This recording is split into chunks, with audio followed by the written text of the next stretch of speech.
नमस्कार मित्रांनो, आज आपण Indian evidence act chapter number 8 याचा थोडक्यात अभ्यास करूया. चॅप्टर नंबर 8 आजचा व्हिडिओ नंबर आहे 38 आणि ह्या चॅप्टरमध्ये जे सेक्शन्स आहेत 115, 116 आणि 117 या तिन्ही सेक्शन्सचा आपण थोडक्यात आढावा घेऊया. थोडक्यात हे सेक्शन्स आपण समजून घेऊया. सेक्शन 115 जो आहे तो कशा संदर्भात आहे? स्टॉपेल, अर्थात एकदा ज्या व्यक्तीने जे सांगितलेलं आहे मग ती गोष्ट त्याची खरी असो किंवा खोटी असो, मग त्याला पुन्हा आपल्या स्टेटमेंटपासून वळता येत नाही, त्याला पलटी मारता येत नाही. हे सेक्शन 115 मध्ये सांगितलेलं आहे. स्टॉपेल याचा अर्थ काय? डॉक्ट्रिन ऑफ स्टॉपेल याला आपण असं म्हणतो मीन्स टू स्टॉप, अर्थात त्याला आपण रोखलेलं आहे. काय म्हणून? A person is stopped from denying the truth of his on previous statement. त्याचा स्वतःचा पूर्वीचा जो स्टेटमेंट आहे त्यापासून तो आता वेगळं काही सांगू शकत नाही, even if his statement was false. मित्रांनो, सेक्शन 115ची जी बेरेटची भाषा आहे ती काय असं म्हणते? When one person has by his declaration, act or omission intentionally caused or permitted another person to believe a thing to be true and act upon such belief. अर्थात आपल्या स्वतःच्या डिक्लरेशनद्वारे, आपल्या ॲक्टद्वारे किंवा ओमिशनद्वारे तो दुसऱ्या व्यक्तीला असं भासवतो की ते जे कृती तो करत आहे, जे डिक्लरेशन त्यांनी केलेलं आहे, जे ओमिशन त्यांनी केलेलं आहे ते ट्रू आहे, म्हणजे खरं आहे, आणि त्या व्यक्तीला तो त्या डिक्लरेशनद्वारे, ॲक्टद्वारे किंवा ओमिशनद्वारे काहीतरी करायला लावतो. अशा वेळेला पुढे काय म्हटले? नायदर ही नॉर हिज रिप्रेझेंटेटिव्ह, म्हणजे तो स्वतः किंवा त्याचा रिप्रेझेंटेटिव्ह शाल बी अलाउड, म्हणजे अशा वेळेला त्याला स्वतःला किंवा त्याच्या रिप्रेझेंटेटिव्हला काय अलाउड केलेलं नाहीये? In any suit or proceeding, कोणत्याही दाव्यामध्ये किंवा कोणत्याही प्रोसिडिंगमध्ये, बिटवीन हिमसेल्फ, त्याच्या दरम्यान किंवा त्या व्यक्तीच्या दरम्यान ज्याला त्यांनी असं भासवलेलं आहे, जे काही भासवलेलं आहे ते, किंवा त्याच्या रिप्रेझेंटेटिव्हच्या दरम्यान, to deny the truth of that thing, आणि जी गोष्ट त्यांनी सांगितलेली आहे त्या गोष्टीच्या सत्यतेसाठी त्याला पुन्हा मुकरता येत नाही, पलटी मारता येत नाही. त्यांनी जे सांगितले ते त्याला मान्यच करावं लागतं. अर्थात एक एक्झाम्पल, एक इलुस्ट्रेशन मी आपल्या समोर देतो, मग इलुस्ट्रेशनद्वारे आपल्याला हा मुद्दा समजून जाईल. समजा ए हा एक व्यक्ती आहे आणि त्याने बी ला एक प्रॉपर्टी विकायचं ठरवलेलं आहे, आणि ए ने बी ला असं भासवलेलं आहे की ही जी जागा आहे लँड ही ए ची आहे. ए ने बी ला असं भासवलेलं आहे की ही जी जागा आहे ती माझी आहे, आणि बी त्याच्या ह्या सांगण्यावरनं, त्याच्या अशा सांगण्यावरनं बी ती प्रॉपर्टी त्याच्याकडनं खरेदी करतो. आणि कालांतराने, आणि ज्या दिवशी त्यांनी ही प्रॉपर्टी विकली त्या दिवशी मात्र ही प्रॉपर्टी एच्या नावावर नव्हती. नंतर ती प्रॉपर्टी एच्या नावाला येत आहे, घराच्या वारसदार म्हणून वारसा हक्काने त्याला मिळत आहे. तर आता ए असं पलटी मारू शकत नाही किंवा असं सांगू शकत नाही की ज्या वेळेला मी ही प्रॉपर्टी तुम्हाला विकली त्यावेळेला ही प्रॉपर्टी माझ्या नावाने नव्हती, त्यामुळं मी तुम्हाला जे खरेदी करून दिलेलं आहे, जे डॉक्युमेंट करून दिलेलं आहे ते कायदेशीर नाही, आणि त्यावेळेला मी मालक नव्हतो, म्हणून तुम्ही सुद्धा त्या प्रॉपर्टीचे मालक नाही, असा ए जर नंतर म्हणणार असेल तर नाही, त्याला असं म्हणता येणार नाही. त्याला ह्या बाबतीत रोखलेलं आहे. त्यांनी जे कृती केलेली आहे, त्यांनी जे विकलेलं आहे ते त्याला मान्यच करावं लागेल, असं ह्या इलुस्ट्रेशनद्वारे आपण समजून घेतलेलं आहे. मित्रांनो, ह्या सेक्शन्सचे काही इंग्रेडियंट्स आहेत, ह्या सेक्शन्सचे काही इंग्रेडियंट्स आहेत ते मी आपल्याला एका सुप्रीम कोर्टाच्या सायटेशन्सद्वारे समजून सांगत आहे. 1982 व्हॉल्यूम 1 सुप्रीम कोर्ट केसेस, पान नंबर 223, छगनलाल मेहता वर्सेस हरिभाऊ पटेल. ह्या केसमध्ये सुप्रीम कोर्टाने ह्या सेक्शन्सच्या म्हणजे स्टॉपेल बाबत काही इंग्रेडियंट्स सांगितलेले आहेत. ते कसे सांगितले? पहिला, रिप्रेझेंटेशन बाय अ पर्सन म्हणजे काय, पहिला इन्ग्रेडियंट काय, representation by a person or his agent or his authorise agent to another person, म्हणजे एका व्यक्तीने किंवा त्याच्या रिप्रेझेंटेटिव्हने किंवा त्याच्या एजंटने दुसऱ्या व्यक्तीला काय केलंय, रिप्रेझेंटेशन केलेलं आहे. हा एक पॉइंट आहे. नंतर दुसरा, representation is by oral or in writing or bye act or omission, म्हणजे जे रिप्रेझेंटेशन केलेलं आहे ते ओरली सुद्धा होऊ शकतो किंवा रायटिंगमध्ये होऊ शकतो किंवा ऍक्टद्वारे काही कृती करूनद्वारे किंवा ओमिशनद्वारे काही न करता असं सुद्धा रिप्रेझेंटेशन होऊ शकतो. थर्ड पॉइंट त्यांनी सांगितलेलं आहे, representation must be of existing fact only, जे रिप्रेझेंटेशन करायचं आहे ते फक्त आणि फक्त एक्झिस्टिंग फॅक्ट बाबतच आहे. Future promise or intention is not coming under the estoppel. त्यानंतर फोर्थ पॉइंट सांगितलेला आहे, रिप्रेझेंटेशन विथ इंटेन्शन, हे जे रिप्रेझेंटेशन आहे ते विथ इंटेन्शन असावं, that it should be relied upon, आणि जो समोरचा व्यक्ती आहे त्यांनी त्याच्यावरती रिलाय केलं पाहिजे, असा हा रिप्रेझेंटेशन पाहिजे. आणि पाचवा इन्ग्रेडियंट काय सांगितलेला आहे, अदर पार्टी मस्ट बिलीव्ह, आणि जी समोरची पार्टी आहे त्यांनी असं बिलीव्ह केलं पाहिजे त्यांनी असं विश्वास केला पाहिजे काय, that representation or declaration is true, आणि त्यांनी जे रिप्रेझेंटेशन केलेलं आहे, त्यांनी जे डिक्लेरेशन केलेलं आहे ते ट्रू आहे असं समोरच्या व्यक्तीला भासलं पाहिजे, त्याला असं वाटलं पाहिजे.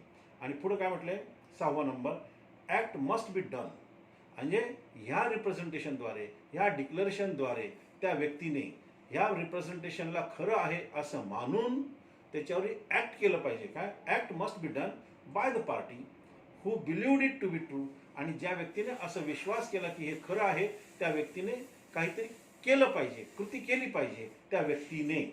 आणि असे जर हे सगळे इन्ग्रेडियंट्स एखाद्या केसमध्ये आले तर ते स्टॉपेल होईल, असं ह्या सेक्शनचा अर्थ आहे. आणि हे इन्ग्रेडियंट्स मी आता सांगितल्याप्रमाणे Chhaganlal Mehta versus Haribhau Patel 1982 volume 1 supreme court cases 223 मध्ये सांगितलेले आहेत. मित्रांनो, यानंतर आपण सेक्शन 116 पाहूया.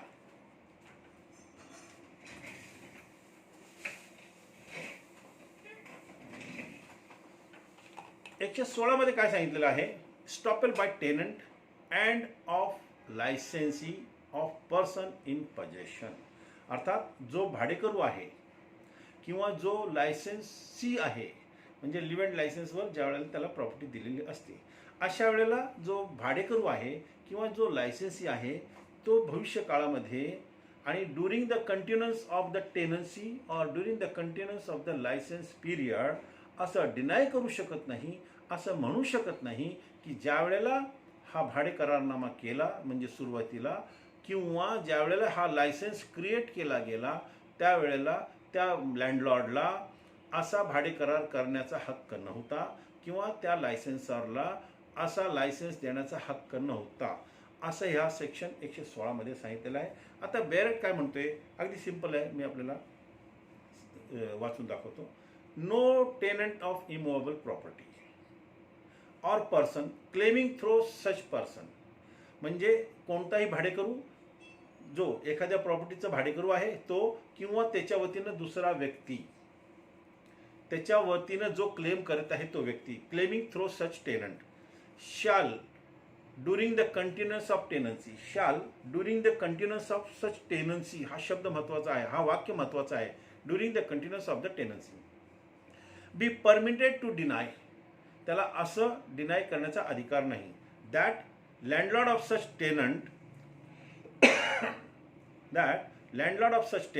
had at the beginning of such tenancy a title to such immovable property, अर्थात ज्या वेळेला अशी टेनन्सी बिगिनिंग केली होती, सुरुवात केली होती, त्यावेळेला त्या लँडलॉर्डला ही टेनन्सी क्रिएट करण्याचा अधिकार नव्हता, त्याला टायटल नव्हतं, असा तो भाडेकरू सांगू शकत नाही.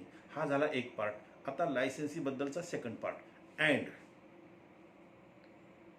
No person who came upon any immovable property, जो एखाद्या प्रॉपर्टीवरती आलेला आहे म्हणजे त्याचा ताबा आलेला आहे, by licence of person in possession thereof, आणि ज्या वेळेला त्याला अशा लायसेन्सद्वारे त्याला ताबा मिळालेला आहे तर पुढे काय म्हटलं, shall be permitted to deny, त्याला असं डिनाय करण्याचा अधिकार नाही. काय म्हणून, that such person had a title to such position at the time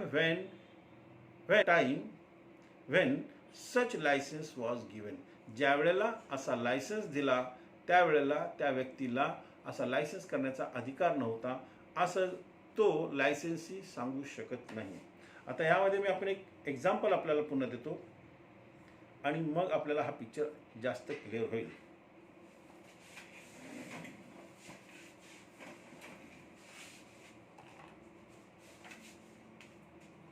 ए हा एक व्यक्ती आहे, त्यांनी त्याचं घर बी ला भाड्याने दिलेलं आहे. ए ने त्याचं घर बी ला भाड्याने दिलेलं आहे. आता बी असं सांगू शकत नाही की ही जे घर आहे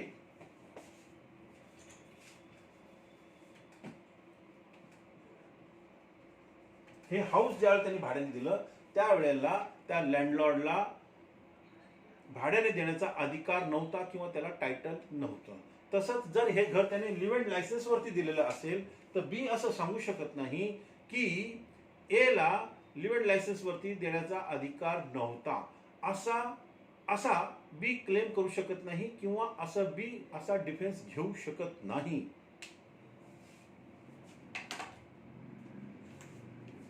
आता याला आपण थोडंसं अजून पुढे जाऊन विचार करूया. जर समजा इथे सी पिक्चर मध्ये आला आणि तो जर म्हटला बी ला की बाबा ही जागा माझी आहे, हे घर माझं आहे आणि तू याच्यामधून बाहेर जा, आणि सी ने जर समजा कोर्टामध्ये दावा लावला आणि सीच्या बाजूने जर निकाल झाला की बाबा ही प्रॉपर्टी सीची आहे, तर मग बी मात्र ट्रेसपासर होऊ शकतो. परंतु जोपर्यंत निकाल सीच्या बाजूने होत नाही तोपर्यंत ही प्रॉपर्टी ए ने त्याला भाड्याने दिलेली आहे आणि बी त्याचा भाडेकरूच राहील. यानंतर आपण सेक्शन 117 पाहूया. 117 जे आहे तो कशाच्या संदर्भात आहे, तो हे म्हणतो की acceptor of bill of exchange, bailee or licensing, हे सुद्धा असं डिनाय करू शकत नाही की ज्या वेळेला बिल ऑफ एक्सचेंज ज्या व्यक्तीने ड्रॉ केलेला आहे त्याला अधिकार नव्हता, किंवा ज्या व्यक्तीने बेलमेंट क्रिएट केलेला आहे त्या व्यक्तीला बेलमेंट करण्याचा अधिकार नव्हता, किंवा ज्या व्यक्तीने प्रॉपर्टी लायसेन्सद्वारे दिलेली आहे त्याला लायसेन्स क्रिएट करण्याचा अधिकार नव्हता. आता ह्याची जी बेरडची भाषा आहे ती आपण एकदा पाहून घेऊया. No acceptor of a bill of exchange shall be permitted. Bill of exchange म्हणजे हुंडी, चेक वगैरे जे नेगोशिएबल इन्स्ट्रुमेंट ॲक्टच्या अंडर दिले जातात त्याच्यावर ज्यांनी सही केलेली आहे आणि ज्या व्यक्तीने तो चेक घेतलेला आहे किंवा हुंडी घेतलेली आहे तो व्यक्ती असं डिनाय करू शकत नाही की ज्यांनी ही सही केलेली आहे, ज्यांनी हा चेक लिहिलेला आहे, ज्यांनी हे बिल ऑफ एक्सचेंज लिहिलेलं आहे त्याला हे बिल ऑफ एक्सचेंज लिहिण्याचा अधिकार नव्हता. या सेक्शनचा पहिला पार्ट आपण आता वाचूया. No acceptor of a bill of exchange shall be permitted to deny that drawer had authority to draw such bill or endorse it. त्याला असा बिल लिहिण्याचा किंवा एंडॉर्स करण्याचा अधिकार नव्हता. नॉर, पुढे म्हटले नॉर शॅल एनी बेली. आता बेलीच्या बाबतीत आहे तो एक पहिला पार्ट झाला, तर second part. Nor shall any bailee or licensee be permitted to deny that his bailor or licensor had at the time when bailment or license commenced authority to make such bailment or grant such license. Bailment आपल्याला माहिती आहे, आपण bailment कशाला म्हणतो. Section 148 ते 181 Indian contract act हे जे sections आहे बेलमेंटच्या संदर्भात आहे. अर्थात ज्यावेळेला एखादा व्यक्ती आपली प्रॉपर्टी दुसऱ्याला काही काळापुरतं देतो आणि ती प्रॉपर्टी ज्याला दिली त्याला आपण काय म्हणतो बेलॉर अँड बेली, म्हणजे ज्याने दिली तो बेलॉर आणि ज्याला दिली तो बेली. मग तो बेली आहे तो असं डिनाय करू शकत नाही त्यांनी प्रॉपर्टी दिलेली आहे म्हणून की बाबा ही वस्तू ही प्रॉपर्टी ज्यांनी मला दिलेली आहे त्याची नाही असं तो सांगू शकत नाही. त्याच पद्धतीने लायसन्सी म्हणजे जो असतो ज्यांनी लायसन्सरने त्याला काही दिलेलं आहे आणि तो लायसन्सी असं सांगू शकत नाही की ही प्रॉपर्टी ही वस्तू ज्या लायसन्सरने दिलेली आहे त्याला हे देण्याचा अधिकार नव्हता असं ह्याच्यामध्ये सांगितलेलं आहे. आता याला आपण एक एक्झाम्पलद्वारे समजून घेऊया की ए व्यक्ती त्याने बी ला आपली एक सायकल दिलेली आहे बेलमेंट, आणि काही दिवसानंतर त्या बीचं कर्तव्य आहे ती सायकल ए ला आणून द्यायची आहे. आता बी इथे असं म्हणू शकत नाही की सायकल बीची नाही, सॉरी एची नाही त्यामुळं मी ही सायकल एला देणार नाही. एची जर सायकल असेल आणि एनी जर बीला दिलेली आहे तर बीचं कर्तव्य आहे ती सायकल एला जाऊन परत द्यायची आहे. आता इथे आपण पुढे अजून एक एक्झाम्पल घेऊया की जर समजा ह्या बीने ही सायकल एला न देता सीला दिली, बीने ही सायकल एला न देता सीला देऊन टाकली, मग बीला आता हा अधिकार आहे, त्यांनी हे सिद्ध करायचं आहे की ही जी सायकल आहे ही एची नव्हती, ती सीची होती, म्हणून मी ती सायकल सीला दिलेली आहे. हे एक्सप्लेनेशन मध्ये दिले आहे. आता हे दोन एक्सप्लेनेशन या सेक्शन मध्ये दिलेले आहेत. ते एक्सप्लेनेशन्स मी आपल्याला वाचून दाखवतो म्हणजे आपला हा चॅप्टर पूर्ण होतो.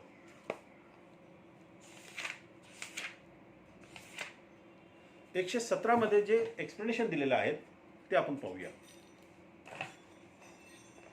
The acceptor of a bill of exchange may deny. Acceptor of a bill of exchange may deny. किंवा डिनाय करू शकतो ते दिलेलं आहे. That bill was really drawn by the person. ज्या व्यक्तीने रिअली मध्ये ड्रॉ केलेला आहे, by whom it purports to have been drawn. अर्थात ज्या व्यक्तीने तो बिल ऑफ एक्सचेंज ड्रॉ करायला पाहिजे होता त्याने जर तो ड्रॉ केलेला नाही, दुसऱ्या व्यक्तीने केलेला आहे, मग तो मात्र डिनाय करू शकतो असं याच्यामध्ये सांगितलेलं आहे. आणि सेकंड एक्सप्लेनेशन मध्ये काय म्हटलेलं आहे, if a bailee delivers the goods bailed to a person other than the bailor. आता जसं आपण एक्झाम्पल मध्ये बघितलं की एने बीला सायकल दिली होती आणि बीने ती सायकल एला न देता जर सीला दिली तर मग तो असं सिद्ध करू शकतो की ही सायकल एची नव्हती. परंतु ह्या एक्सप्लेनेशनद्वारे आपण पुढे समजून घेऊ. A bailee delivers goods bailed to person other than the bailor, he may prove that.